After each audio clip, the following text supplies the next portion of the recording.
Okay, guys, so this is me in the southwest region of Cameroon last year, August, going to the embassy in Benin in Cotonou. I used the road, okay, and this is me after I collected my visa, the day I collected my visa. So I will leave the remaining video. There are some details I want to give you guys in front. Like after this section of the video, you are going to also understand some things some guys have been asking me, or some followers have been asking me about moving to the Netherlands, migrating to Europe, and so many other things. So make sure you watch the video to the end.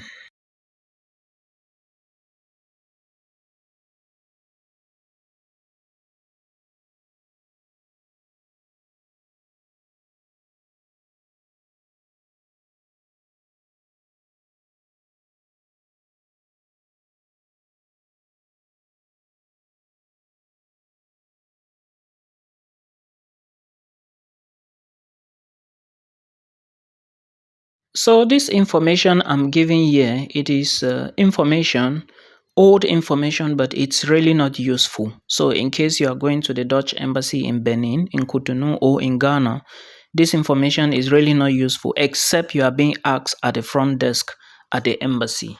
Go in, I will pay for the first 2 days. I will struggle and get money to pay the first 2 days. Then I will then look for my own accommodation. You see, these people are doing construction. Everywhere around here is construction. There are roads, everything is great here. So as the Jackpot master, it's always good to lead by example.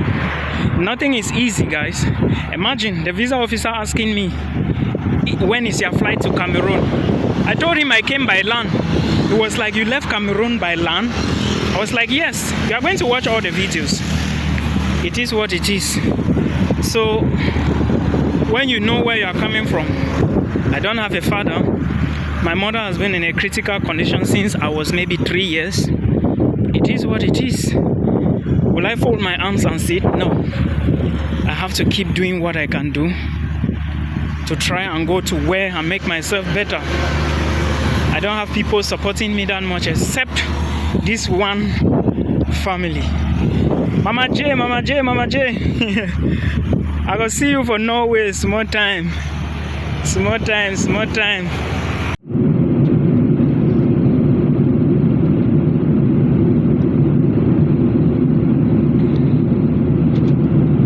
So this is me. This is my flight.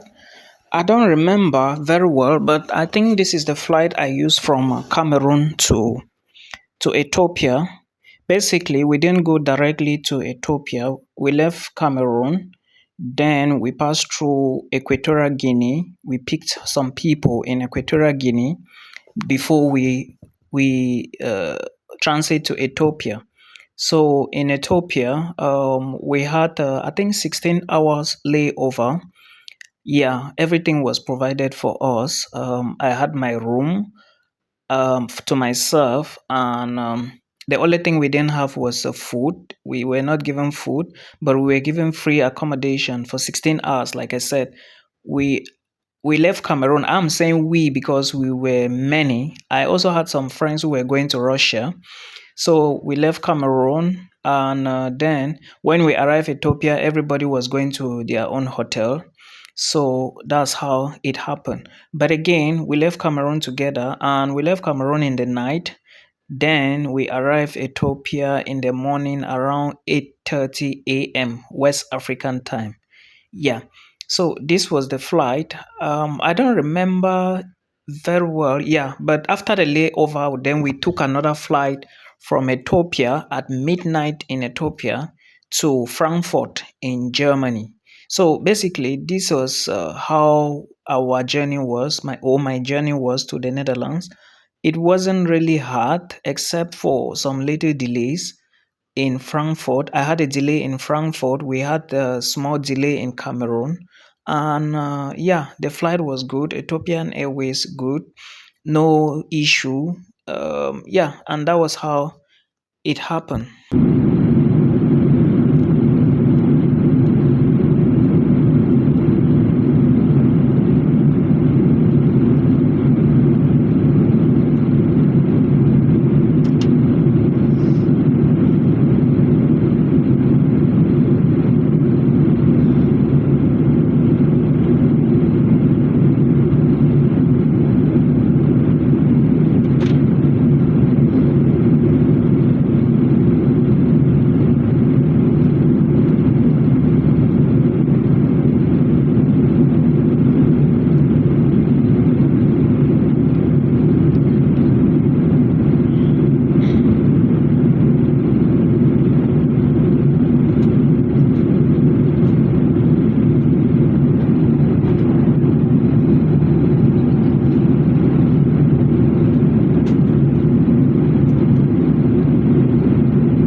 Hello, beautiful people. Welcome back again to our space. Thank you so much for joining. Please, this is another interesting video, and I think this is going to help you. Now, to those who intend to jackpot, all right, we already know. If you don't know the meaning of jackpot, it means immigrate. Now, I received this question from this young man, and he was like, "Hello, Milton. Is Benin visa free for Cameroonians? If I use flight, will I have issues? If I use the road to go to Benin, will I have issues?" So this is the question the young man dropped to me. There are a lot. In fact, he dropped more than 8 questions. I cannot sit and type for him. So what I'm going to do is, this is the only way I'll be doing it because I'm actually so busy with academics. I'm one person managing over 80,000 people. I have so many messages on TikTok, Instagram, Facebook. I haven't even checked YouTube. So guys, please, if yours is urgent, book a call. It is not expensive. It's quite affordable, right? You can check my YouTube channel for more. Now, let's respond to this. If he said, is Benin visa free for Cameroonians? Well, there is no visa for, let me say, for Benin. I actually went through that route. I went to Benin from Cameroon, from Douala to Boya to Kumba to Manfe to Ekok. Then I crossed the border between Cameroon and Nigeria. Then I went to Lagos. Then from Lagos, I entered Benin. That was where I got my Dutch study visa. That's a student visa to the Netherlands, right? I'm currently in the Netherlands studying. Now, let me explain how it works. Well, I can say it's free. All you need to do is to have your passport, international passport, which is the Cameroon passport. So when you travel, you reach Lagos, Nigeria, right? You are going to settle immigration. I'm not going to be talking about that. Just hold money on you. If you are going by land, because I use land, but I know someone who used the airport, who went through the sky. So it's not complicated. You just need to have your booking details that you are going to the embassy in Benin, and of course your visa approval letter from your university in the Netherlands. Now, when you reach there, you tell them, they will ask you, where are you going to? You tell them. They will ask you, what is your reason? You tell them. They didn't ask me for evidence, but they might ask you for evidence. You get.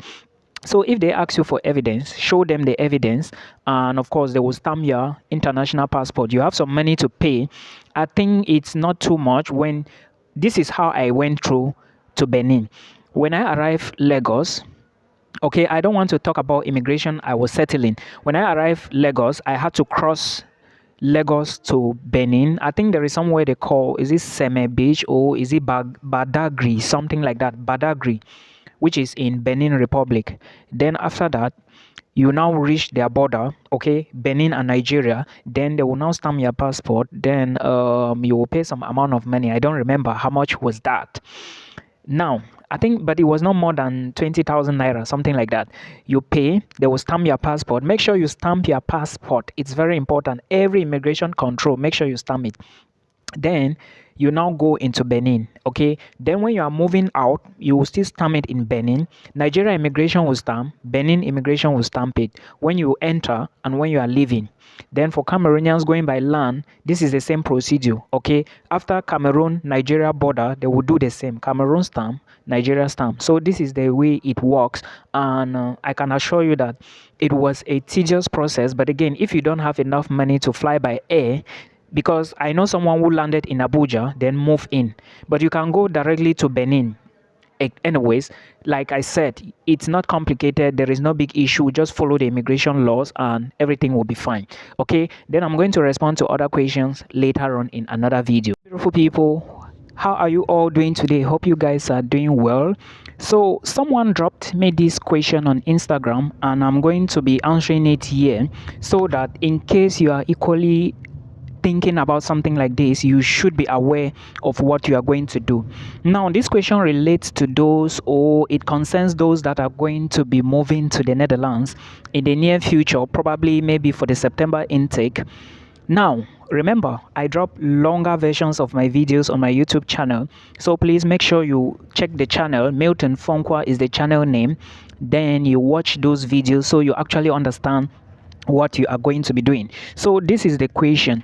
The young man said, Am I the one to arrange for my accommodation myself, or the school is going to give me accommodation? And who is going to pay for it? Now, I want to say something here before I answer this question. Remember, for you to actually study in this country where I am, the Netherlands, you need to actually give the university your complete tuition.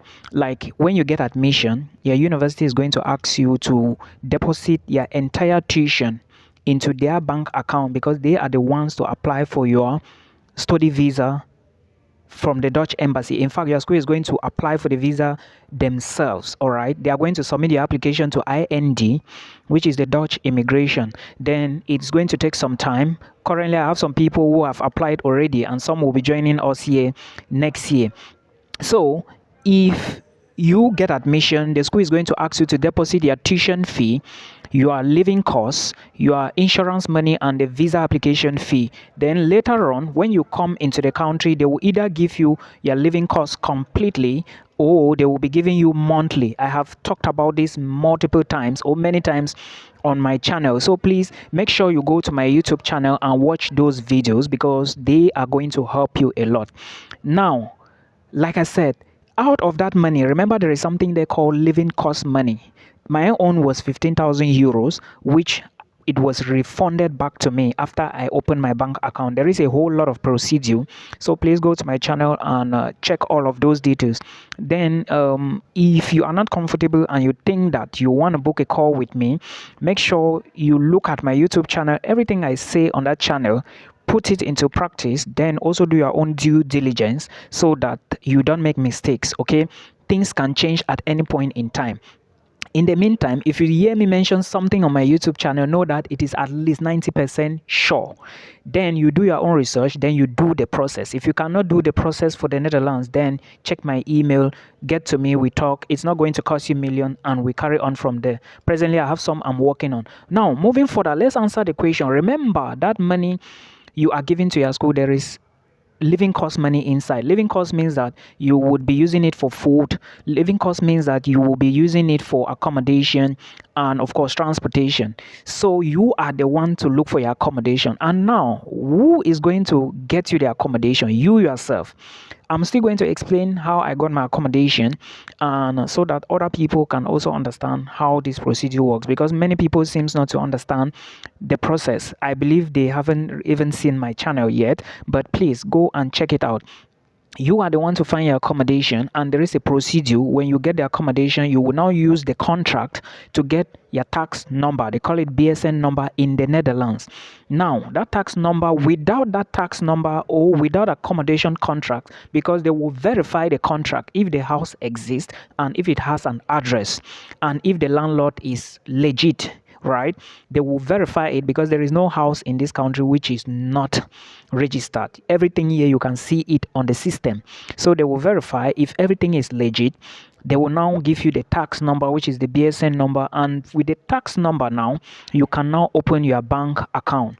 Without that bank account, without the BSN number, without your residence permit, you can never work in the Netherlands. I'm now talking to those of you who want to use the VV, right? The VV, you understand what is VV. So use the study pathway. That is the best option. We will meet again in another one. I hope I answered this question correctly.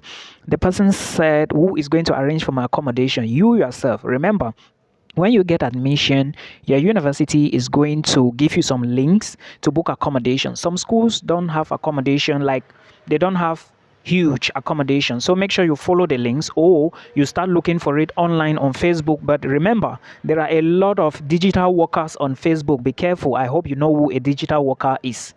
I hope you understand. Don't send money to anybody unless you have seen the accommodation. We will talk again in another one. Bye bye.